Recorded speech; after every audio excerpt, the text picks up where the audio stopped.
దేవుడు కొరత పెట్టాడు కదా, ఇంకెందుకు మానేద్దాంలే అనుకోలేదు. వాళ్ళ కొడుకే ఎవరు సరైన కొడుకునిచ్చాడు దేవుడు.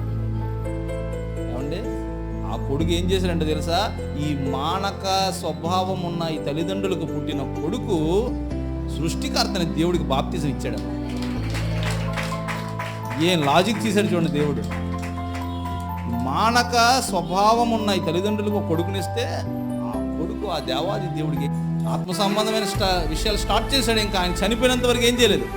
అందుకంటాడు ఆ కొడుకు కోసం యేసుక్రీస్తు ప్రభువు ఒక స్టేట్మెంట్ ఇస్తాడు, స్త్రీలు కన్నవారిలో యోహాను వంటి వాడు పుట్టనే లేదు. స్టార్ట్ చేశాడు కానీ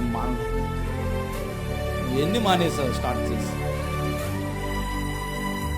యథార్థముగా ఒప్పుకో, యెహోవా కన్నులు యథార్థవంతుల కొరకు సంచరించను.